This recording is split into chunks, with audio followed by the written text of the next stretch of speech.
Good morning and welcome, friends, science fiction, classic science fiction aficionados, and anyone else who has happened to wander by to this review for Brian M. Stableford's The City of the Sun. Now, reflected by the window, there we go. We've got a rather nice cover, and for the Daedalus Mission number 4 book, which is what this is, and I think I found out who did the artwork for this one. I'll post that in the description because I've forgotten. Okay, so I recently read the Daedalus Mission number 3. That was Wildeblood's Empire, and I enjoyed it so much that I went straight on to number 4. Now, unfortunately, I've only got 3, 4, and 6, and I'm going to take a break after this one, but Brian M. Stableford, which I talked about a little bit in the last video for Wildeblood's Empire, was an English author. His background was zoology and sociology, and in 1988 he stopped teaching these things, and as I understand it, and started writing full-time. Throughout his career he did a few series, one of which is The Hooded Swan. That's far more famous than this one. I've read one book from that, the first book from that one. But throughout his career, his background in zoology and sociology came to inform and help build his classic science fiction books. And I'm there for that. I've got a background in zoology and biology in general, so I really love books that do that. He often has outrageous but plausible ecologies, or at least that's how he's described online. And from these last 2 books, I have to say, yes, definitely.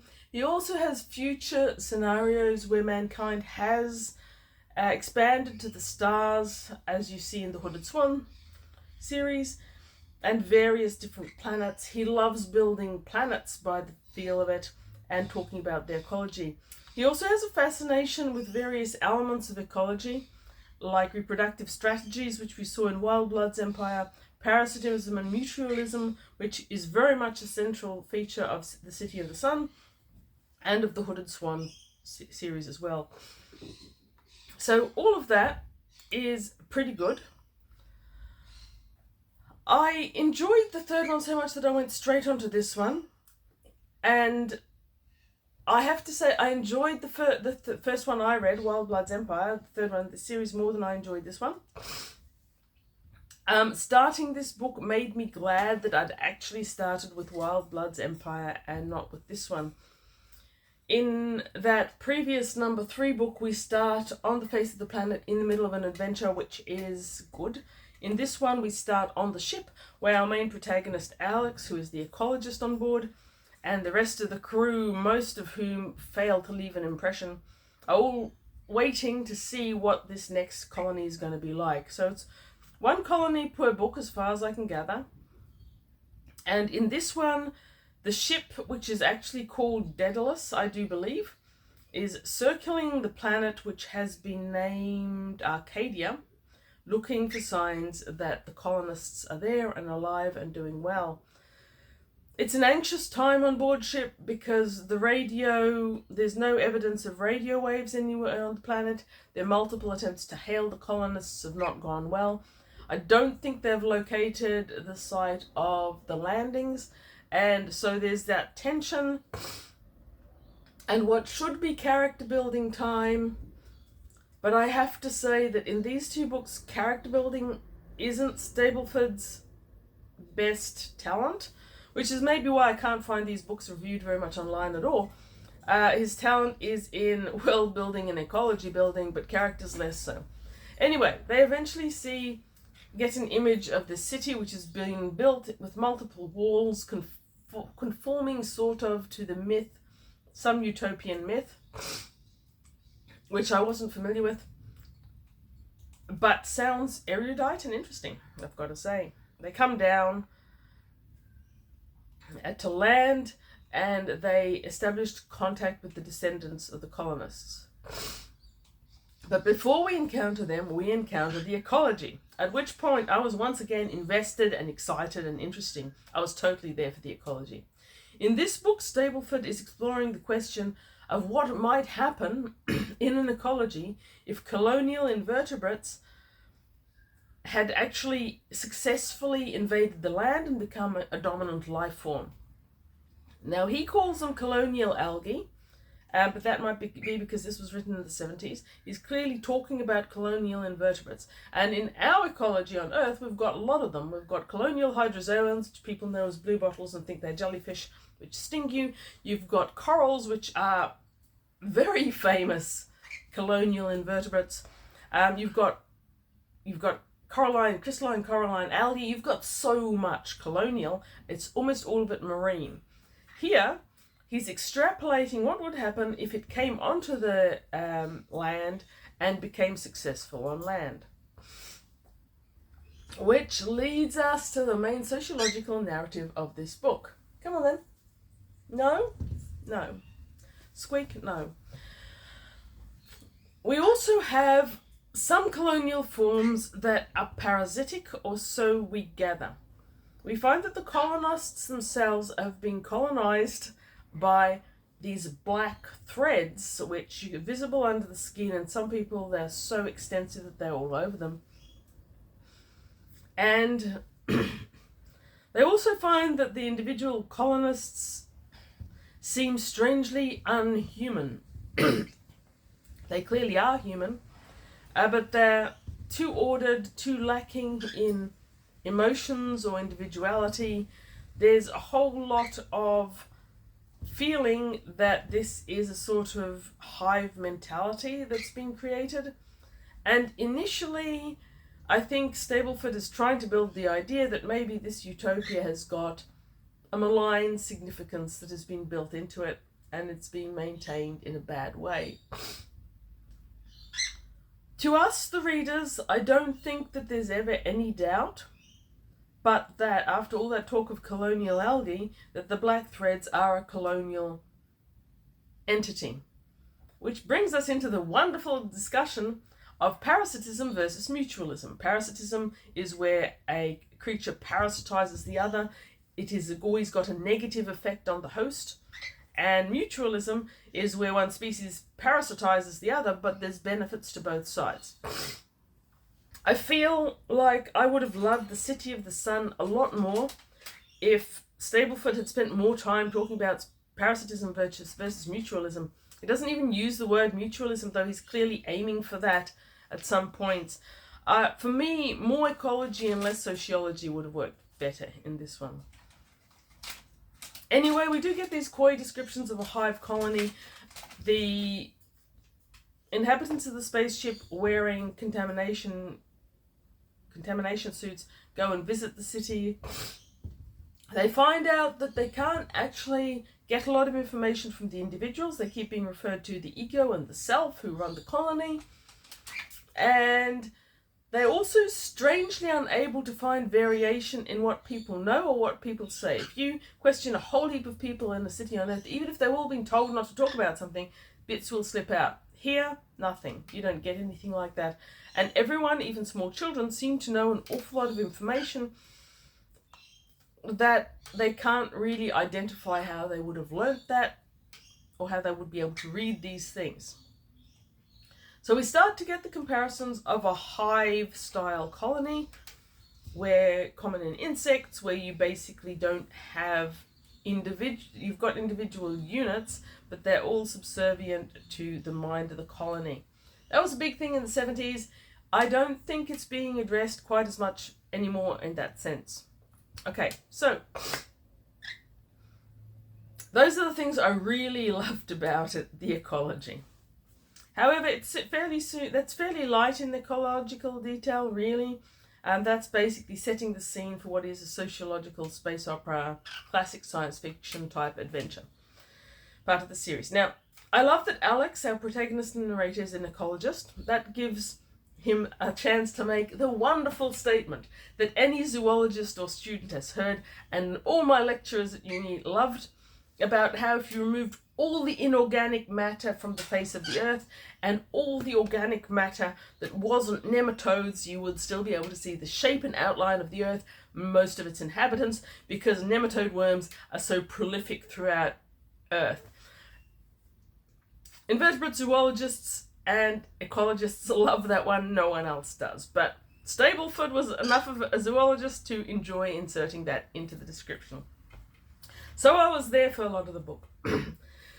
However, aside from the world building, I could see a lot of flaws to it, and I can certainly understand why people are not rating this series higher. They're not discussing them like they are The Hooded Swan, and why a few people who have reviewed them have been critical.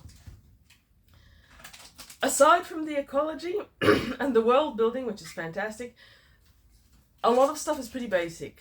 The characterizations of individuals is poor, which is fine for the colonists who aren't really meant to be individuals anyway. But for book 4 in a series that I believe has the same crew throughout, it's basic. So there's this antagonism between Alex and Nathan, and it's awkward. At times it actually reads like a married couple squabbling. At other times it reads a bit like two young bucks stotting over their leg. I don't know.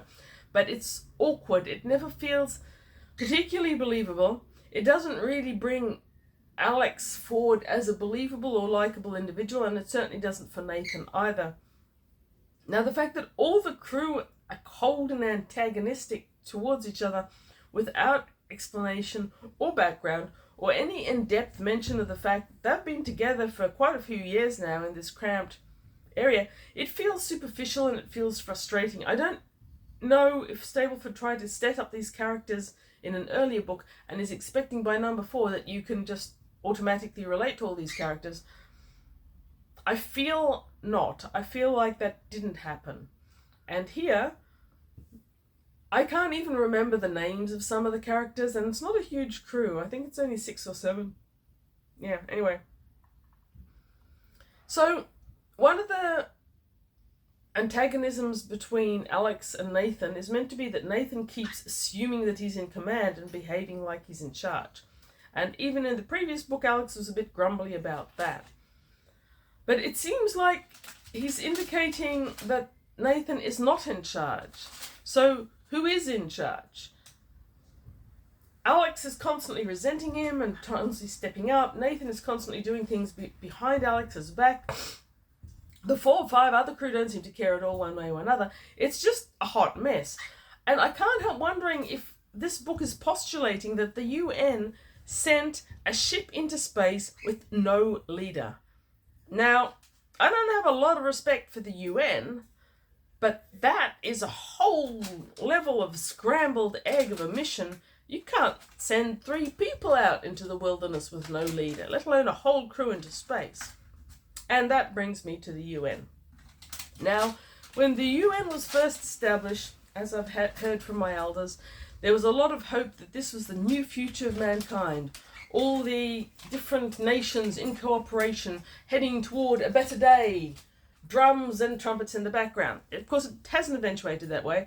I don't think the UN is particularly effective. But in a lot of 70s books, you will see this hope that the UN is the way of the future and the UN takes us into the stars. And we get that here. But there's also an interesting element that the UN has become punitive and is possibly going to wipe out some of these colonies if they aren't proven to be, I don't know, good in some way. So the Daedalus Mission is going to go back to Earth and report on all the colonies, and the UN will decide whether there's going to be a continuation of the space program, whether there's going to be continued exploration, colonization, and what's going to be done about the colonies that already exist. Which is a particular story builder here, because although the colony is alive and thriving and superficially seems very organized and very well done, okay, Angry Bird, it seems to be a kind of utopia, but to us, the readers, and to the crew early on, it's quite obvious that it's no utopia. It's far from what most people would even consider a proper human colony, community. So I think that there's a lot in this book that should be surprising, but isn't surprising necessarily. It certainly wasn't surprising to me. I think that the way some of these exposés were handled was at times a bit clumsy, but I did overall quite enjoy this book. Now, the ending comes with some pretty interesting twists, which I am not going to spoiler at all. So the book is pretty good as a classic SFF. If I could get my hands on the whole series, I would read them. I would probably read them all in sequence. I'm very much enjoying Stableford's writing style. It's basic rather than beautiful, but it is well crafted. It's easy to read. It tells the story well. There's no death-defying prose, but it's perfectly decent for a good classic SFF. I love his biological, ecological, and sociological themes, as I've already raved about extensively, and that is what really does it for me in these books, which are, by the way, Hamlin Science Fiction. I didn't mention that. And in fairly poor condition, but I am very, very grateful to Jeff Smith, who donated these books to whichever op shop I bought them from. I could happily read more of these books, especially if they concentrated more on the ecology and the colonial organisms, the expansion onto land, all the things that, for me, would be the most exciting. However, I can understand I am probably a minority of one on this. He was writing space opera or classic science fiction for a general audience. I'm probably not quite the general audience. Okay, now I'm going to mention a couple of things that are spoilers. So if you're reading this series, going to read the series, or bothered about spoilers, I think you should probably log out in 3, 2, 1, spoilers. And most of my spoilers are kind of complaining. I do think Stableford lost the plot a little bit, or maybe just lost interest with what the notion of the truly single-minded colonial organism. I think he could have done a lot more with that than he did. We eventually find out that the ego is just one person who's a servant and he's representing things, but the self is actually everyone. And these little tendrils will touch each other hand to hand. They will form a community where everyone shares a group mind, and then they separate again. These black hyphae move really fast to connect individuals together. That links their mind, so the hyphae are in their minds and in their neural systems, though he doesn't say that, I'm just assuming. And I feel that I needed more explanation for this. Hyphae do move and they do seek out specific stimuli, but rarely fast enough to see.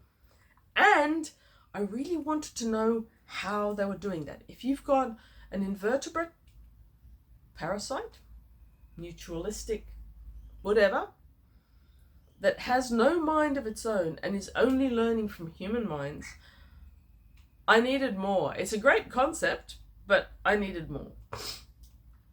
So if they're all successfully linking all humans, and it's the human mind that they're using to create their self-mind, then how are they not actually human individuals with individual autonomy? If they're linked mind-wise when the hyphae are touching, but then they unlink, then they have enough individual autonomy to develop in between linkages. I'm overthinking this, aren't I? But that's what I do. So, yes, I feel more explanation could have happened. There's also a certain amount of wandering around. The Arcadians agreed to take them to the ship, which had landed, which has been scavenged extensively. When they go there, nothing really happens. They get there, they walk around for a bit, they come back. I feel like that was a wasted opportunity to do any one of a number of things which weren't done. On the way back, they're attacked by these wolf-type organisms. Alex's suit is torn.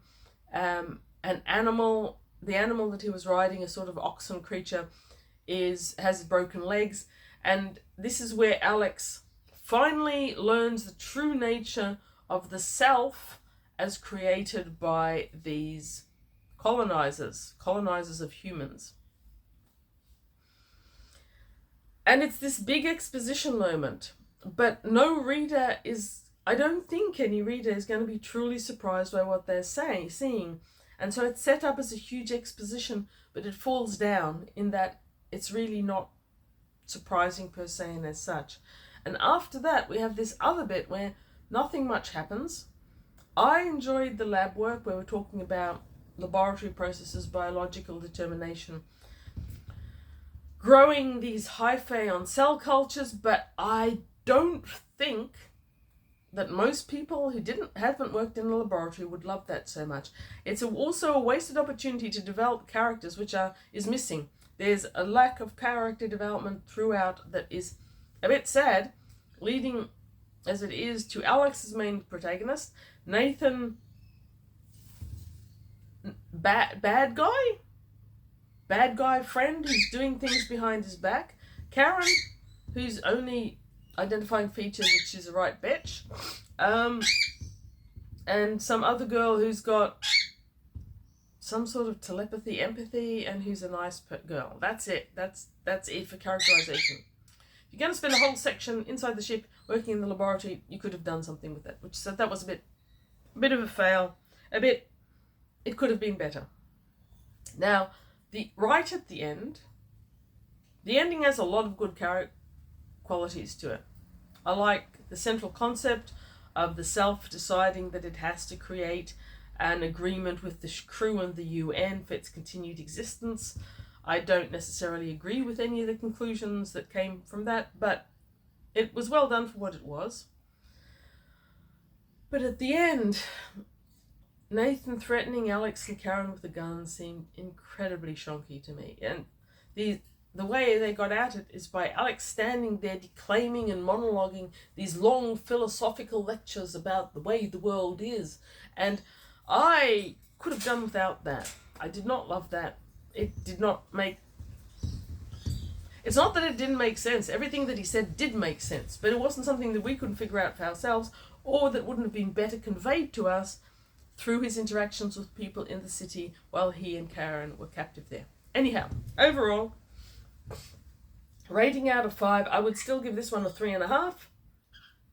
Trending up to 4, purely based on how much I've been thinking about it while I wasn't reading it. And I will read more. I'm not going to jump ahead straight to number 6. I really hope I can find all the other ones. And if you have them, I think if you like biological, sociological type classic SFF, they're well worth reading. Thank you very much for watching. Have a great day. Read good books.